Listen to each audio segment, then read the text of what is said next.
Anchor Anushree ಅವರ ಮದುವೆ ಬಹಳ ಅದ್ದೂರಿಯಾಗಿ ನೆರವೇರಿತು. ರೆಸಾರ್ಟ್ ಒಂದರಲ್ಲಿ ಅವರ ಹಳದಿ ಶಾಸ್ತ್ರ ಹಾಗೂ ಅವರ ರಿಸೆಪ್ಷನ್ ಎಲ್ಲವೂ ಕೂಡ ಹಾಗೆಯೇ ಮದುವೆನೂ ಕೂಡ ಬಹಳ ಅದ್ದೂರಿಯಾಗಿ ನಡೆಯಿತು. ಸೊ ತುಂಬ ಜನಕ್ಕೆ ಮಂಗಳೂರು ಹುಡುಗಿ ಕೊಡಗಿನ ಸೊಸೆ ಆಗ್ತಾ ಇದ್ದಾಳೆ ಅನ್ನುವಂಥ ಖುಷಿ, ಇನ್ನು ಕೆಲವರಿಗೆ ಬೇಸರ. ನಮ್ಮ ಮಂಗಳೂರಲ್ಲೇ ಇರಬೇಕಾಗಿತ್ತು, ಮಂಗಳೂರು ಹುಡುಗನನ್ನೇ ಮದುವೆ ಆಗಬೇಕಾಗಿತ್ತು ಅಂತ. ಕೊಡಗಿನವರಿಗಂತೂ ಫುಲ್ ಖುಷಿ, ಅನುಶ್ರೀ ಅವರು ನಮ್ಮೂರು ಸೊಸೆ ಆಗ್ತಾ ಇದ್ದಾರೆ ಅಂತ.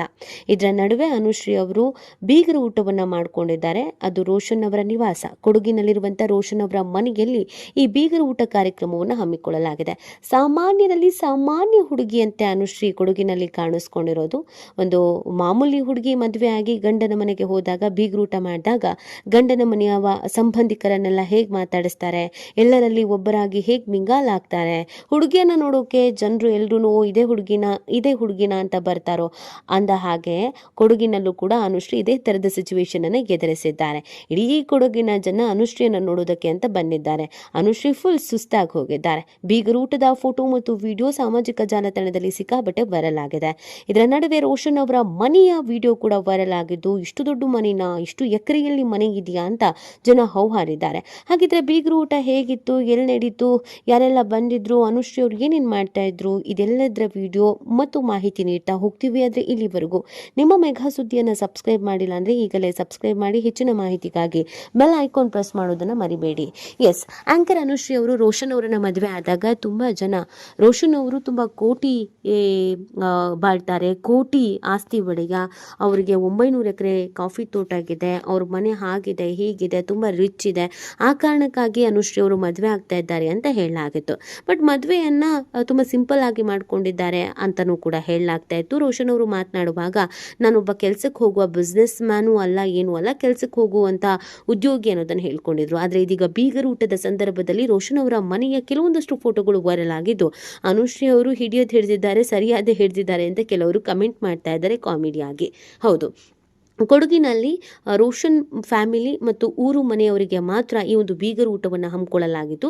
ಯಾವುದೇ ಸೆಲೆಬ್ರಿಟಿಗಳಿಗೆ ಆಹ್ವಾನ ಇರಲಿಲ್ಲ, ಕೇವಲ ಮದುವೆಗೆ ಮಾತ್ರ ಸೆಲೆಬ್ರಿಟಿಗಳಿಗೆ ಆಹ್ವಾನ ಇದ್ದಿದ್ದು. ಇದು ಅನುಶ್ರೀ ಅವರ ಕಾರಣಕ್ಕಾಗಿ ಕೆಲವೊಂದಷ್ಟು ಸೆಲೆಬ್ರಿಟಿಗಳನ್ನು ಕರೆಯಲೇಬೇಕಾಗಿತ್ತು. ಯಾಕಂದರೆ ಅನುಶ್ರೀ ಅವರಿಗೆ ಉತ್ತಮವಾದಂಥ ಬಾಂಡಿಂಗ್ ಇದೆ ಸ್ಯಾಂಡಲ್ವುಡ್ನಲ್ಲಿ ಎಲ್ಲ ನಟ ನಟಿಯರ ಜೊತೆಗೆ, ಆ ಕಾರಣಕ್ಕೆ.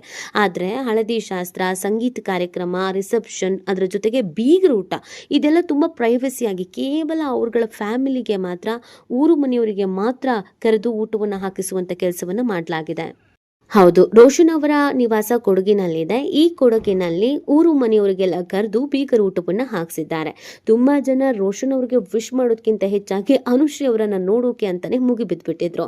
ಅನುಶ್ರೀ ಹೇಗಿದ್ದಾರೆ, ರಿಯಲ್ ಆಗಿ ಯಾವ ತರ ಕಾಣಿಸ್ತಾರೆ, ಜೋಡಿ ಹೇಗಿದೆ, ಅನುಶ್ರೀನ್ ಮಾತಾಡ್ಸೋಣ, ಅನುಶ್ರೀ ಜೊತೆಗೆ ಫೋಟೋ ತೆಗೆದುಕೊಳ್ಳೋಣ, ಅನುಶ್ರೀ ಜೊತೆಗೆ ವಿಡಿಯೋ ಮಾಡ್ಕೊಳ್ಳೋಣ ಅಂತ ಎಲ್ಲರೂ ಬಂದಿದ್ರು. ಬಂದವ್ರನ್ನೆಲ್ಲ ನಗು ಮುಖದಿಂದನೇ ಸಾಮಾನ್ಯರಂತೆ ಮಾತಾಡಿಸ್ತಾ ಇದ್ದಂತ ಅನುಶ್ರೀ ಎಲ್ಲರ ಜೊತೆಗೆ ಮಿಂಗಾಲ್ ಆಗಿದ್ದಾರೆ. ಖುದ್ದಾಗಿ ಅವರು ಮತ್ತು ಅವರ ಗಂಡ ರೋಷನ್ ಅವರು ನಿಂತು ಊಟ ಬಡಿಸುವಂತ ಕೆಲಸವನ್ನ ಕೂಡ ಮಾಡಿದ್ದಾರೆ. ಕೊಡಗಿನಲ್ಲಿ ಮದುವೆ ಅಥವಾ ರಿಸೆಪ್ಷನ್ ಅಥವಾ ಏನೇ ಕಾರ್ಯಕ್ರಮ ಅಂತ ಅಂದ್ರೂ ಹಂದಿ ಕರಿ ಅಂತೂ ಇದ್ದೇ ಇರತ್ತೆ. ಪೋರ್ಕ್ ಅನ್ನ ಕೂಡ ಮಾಡಲಾಗಿತ್ತು, ಅದನ್ನ ಖುದ್ದಾಗಿ ಅನುಶ್ರೀ ಅವರು ಎಲ್ರಿಗೂ ಬಡಿಸಿದ್ದಾರೆ. ಇನ್ನು ಅನುಶ್ರೀ ಅವರು ಮಂಗಳೂರಿನವರು, ಮಂಗಳೂರು ಅಂದ್ರೆ ಮೀನು, ಆದ್ರೆ ಕೂರ್ಗು ಅಂತ ಹೇಳಿದ್ರೇನೆ ಪೋರ್ಕು. ಸೊ ಊಟದಲ್ಲೂ ಕೂಡ ವ್ಯತ್ಯಾಸ ಇತ್ತು. ಆದ್ರೆ ಅನುಶ್ರೀ ಯಾವುದನ್ನು ತಲೆ ಕೆಡಿಸ್ಕೊಂಡಿಲ್ಲ.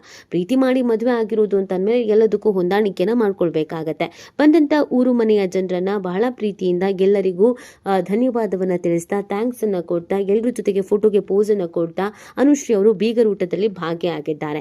ಜೊತೆಗೆ ಅಲ್ಲೂ ಕೂಡ ಆಂಕರಿಂಗ್ ಮಾಡಿದ್ದಾರೆ. ಅವರದ್ದೇ ಮದುವೆ ಕಾರ್ಯಕ್ರಮದಲ್ಲಿ ಅನುಶ್ರೀ ಅವರು ಆಂಕರಿಂಗ್ ಮಾಡಿದ್ದಾರೆ. ಅನುಶ್ರೀ ಅಂತಂದ್ರೆ ಆಂಕರಿಂಗ್ ನೋಡೋದು ಅಂದ್ರೇನೆ ಚಂದ. ಅಂಥದ್ರಲ್ಲಿ ಕೊಡಗಿನ ಸೊಸೆಯಾಗಿರುವ ಅನುಶ್ರೀ ಅವರು ಮದುವೆ ಆಗಿ ಬಂದ ಗಂಡನ ಮನೆಯಲ್ಲಿ ಆ ಊರಿನ ಜನಕ್ಕಾಗಿ, ಕುಟುಂಬಸ್ಥರಿಗಾಗಿ ಆಂಕರಿಂಗ್ ಮಾಡದೇ ಇದ್ರೆ ಹೇಗೆ ಹೇಳಿ. ಹಾಗಾಗಿ ಎಲ್ಲರೂ ರಿಕ್ವೆಸ್ಟ್ ಮಾಡಿದಂತ ಕಾರಣಕ್ಕೆ ತಮ್ಮದೇ ಮದುವೆಯ ಆಂಕರಿಂಗ್ ಅನ್ನ ಅನುಶ್ರೀ ಅವರೇ ಮಾಡಿದ್ದಾರೆ. ಅದಾದ ನಂತರ ರೋಷನ್ ಅವರು ಕೂಡ ಮೈಕ್ ಅನ್ನ ತೆಗೆದುಕೊಂಡು ಮಾತನಾಡಿದ್ದಾರೆ. ಇನ್ನು ಫ್ಯಾಮಿಲಿ ಫೋಟೋ ಸೇರಿದಂತೆ ಊರು ಮನೆಯ ಎಲ್ಲರ ಜೊತೆಗೆ ಫೋಟೋವನ್ನ ತೆಗೆಸಿಕೊಳ್ಳುವಾಗ ಅನುಶ್ರೀ ಅವರು ತೀರಾ ಸಿಂಪಲ್ ಆಗಿ ಕಾಣಿಸ್ತಾ ಇದ್ರು. ಒಬ್ಬ ಸೆಲೆಬ್ರಿಟಿ ಅಂತ ಎಲ್ಲೂ ಕೂಡ ಫೀಲ್ ಆಗದಂತೆ ಅನುಶ್ರೀ ಅವರು ನೆಟ್ಕೊಂಡ್ರು. ಸಿಂಪಲ್ ಸ್ಯಾರಿಯನ್ನ ಹಾಕಿಕೊಂಡು ರೋಷನ್ ಅವರ ಜೊತೆಗೆ ನಿಂತುಕೊಂಡು ಮನೆಗೆ ಬರುವವರನ್ನೆಲ್ಲ ಸ್ವಾಗತಿಸಿದ್ದಾರೆ, ಎಲ್ಲರನ್ನ ಮಾತಾಡಿಸಿದ್ದಾರೆ. ಊಟ ಮಾಡ್ಕೊಂಡು ಹೋಗಿ, ಊಟ ಮಾಡಿ ಅಂತ ಖುದ್ದಾಗಿ ಅವರೇ ಬಡಿಸಿದ್ದಾರೆ. ಇದನ್ನು ನೋಡಿದ ಕೆಲವರು ಹುಬ್ಬೆರೆ ಬಯಸಿದ್ದಾರೆ. ಅನುಶ್ರೀ ಇಷ್ಟೊಂದು ಸಿಂಪಲ್, ಅನುಶ್ರೀ ಎಲ್ಲ ಥರ ನಾರ್ಮಲ್ ಆಗಿರ್ತಾರ, ಸೆಲೆಬ್ರಿಟಿ ಅನ್ನುವಂಥ ಕಾರಣಕ್ಕೆ ಅವರು ಬೇರೆ ಥರ ಇರ್ತಾರೆ ಅಂತ ಅನ್ಕೊಂಡಿದ್ವಿ, ತುಂಬ ರಿಚ್ ಆಗಿ ರೆಡಿ ಆಗಿರ್ತಾರೆ ಅಂತ ಅನ್ಕೊಂಡಿದ್ವಿ. ಅದೇ ಸಿಂಪಲ್ ಆಗಿ ತಾಳಿ ಸರವನ್ನು ಹಾಕೊಂಡು, ಹೂವನ್ನು ಮುಡ್ಕೊಂಡು, ಸೀರೆಯನ್ನು ಹಾಕೊಂಡು ತುಂಬ ಜನರನ್ನ ತುಂಬ ಜೊತೆಗೆ ನಿಂತು ತುಂಬ ಹೊತ್ತು ಮಾತನಾಡಿಸೋದನ್ನ ನೋಡಿ ನಿಜವಾಗ್ಲೂ ರೋಷನ್ ಹೇಳಿದ್ದು ಕರೆಕ್ಟು. ಅನುಶ್ರೀ ಅವರು ಸೆಲೆಬ್ರಿಟಿ ಅನ್ನೋದನ್ನ ಫೀಲ್ ಮಾಡೋದಿಲ್ಲ, ತುಂಬ ಹಂಬಲ್ ಅನ್ನೋದನ್ನ ಹೇಳಲಾಗ್ತಿದೆ. ಇದರ ನಡುವೆ ಕೆಲವು ಫೋಟೋಗಳು ಅದು ರೋಷನ್ ಮನೆಯ ಮುಂಭಾಗದಲ್ಲಿರುವಂಥ ಜಾಗ, ಕಾಂಪೌಂಡ್ ಇದನ್ನೆಲ್ಲ ನೋಡಿ ರೋಷನ್ ಅವರು ತುಂಬಾನೇ ರಿಚ್ ಇದ್ದಾರೆ, ಮನೆ ತುಂಬ ದೊಡ್ಡದಾಗಿದೆ, ಅನುಶ್ರೀ ಅವರು ಈ ಕಾರಣಕ್ಕೆ ಒಪ್ಕೊಂಡಿದ್ದಾರೆ, ನಾವೇನೋ ತುಂಬ ಸಿಂಪಲ್ ಅಂತ ಅನ್ಕೊಂಡಿದ್ವಿ, ರೋಷನ್ ಕೂಡ ಕಮ್ಮಿ ಇಲ್ಲ, ರೋಷನ್ ಮನೆಯಲ್ಲಿ ಆಸ್ತಿ ಅನ್ನೋದು ಚೆನ್ನಾಗೇ ಇದೆ ಅಂತ ಕೆಲವರು ಹಲ್ಲೆ ಲೆಕ್ಕಾಚಾರ ಹಾಕಿದ್ದಾರೆ. ಸಹಜವಾಗಿ ಸೆಲೆಬ್ರಿಟಿಗಳು ಅಂತಂದಾಗ ಅವ್ರು ಹಾಕೋ ಬಟ್ಟೆಯಿಂದ ಹಿಡಿದು, ಅವ್ರು ಹಾಕೋ ಚಪ್ಪಲಿಯಿಂದ ಹಿಡಿದು, ನೈಲ್ ಪಾಲಿಶ್ ಕಲರಿಂದ ಹಿಡಿದು, ಎಲ್ಲಿ ಫೋಟೋ ತೆಗೆಸ್ಕೊಂಡಿದ್ದಾರೆ, ಫೋಟೋದ ಬ್ಯಾಕ್ ಗ್ರೌಂಡ್ ಏನಿದೆ, ಮನೆಗೆ ಯಾವ ಥರ ಇದೆ ಎಲ್ಲವನ್ನೂ ಚೆಕ್ ಮಾಡ್ತಾರೆ. ಅದೇ ರೀತಿಯಾಗಿ ಅನುಶ್ರೀ ಅವರ ಗಂಡನ ಮನೆಯನ್ನು ಕೂಡ ಈ ಫೋಟೋದಲ್ಲೇ ಕೆಲವರು ಕಣ್ಣು ಹಿಡ್ಕೊಂಡು ಬಿಟ್ಟಿದ್ದಾರೆ. ಸೊ ಇದನ್ನು ನೋಡಿ ಅನೇಕರು ಅನುಶ್ರೀ ಅವರಿಗೆ ಒಳ್ಳೆಯದಾಗ್ಲಿ, ಇನ್ನು ಮುಂದಿನ ಜೀವನ ಚೆನ್ನಾಗಿರ್ಲಿ ಅಂತ ಹಾರೈಸುವಂತ ಕೆಲಸವನ್ನು ಮಾಡಿದ್ದಾರೆ. ಒಟ್ಟಿನಲ್ಲಿ ಬೀಗರ ಊಟದಲ್ಲಿ ಸಾಮಾನ್ಯ ಹುಡುಗಿಯಂತೆಗೆ, ಒಬ್ಬ ನಾರ್ಮಲ್ ಲೈಫ್ನಲ್ಲಿ ಇರುವಂಥ ಹುಡುಗಿಯಂತೆಗೆ ಬೀಗರ ಊಟದಲ್ಲಿ ಅನುಶ್ರೀ ಕೂಡ ಭಾಗಿಯಾಗಿರೋದು ನಿಜವಾಗ್ಲೂ ಅವರ ಫ್ಯಾಮಿಲಿಯವರಿಗೆ ಖುಷಿ ತರಿಸಿದೆ. ಈ ಬಗ್ಗೆ ನಿಮ್ಗೆ ಅನ್ಸುತ್ತೆ ಅನ್ನೋದನ್ನ ನೀವು ಕೂಡ ಕಮೆಂಟ್ ಮಾಡಿ ನಿಮ್ಮ ಅನಿಸಿಕೆ ಮತ್ತು ಅಭಿಪ್ರಾಯವನ್ನು ತಿಳಿಸಬಹುದು.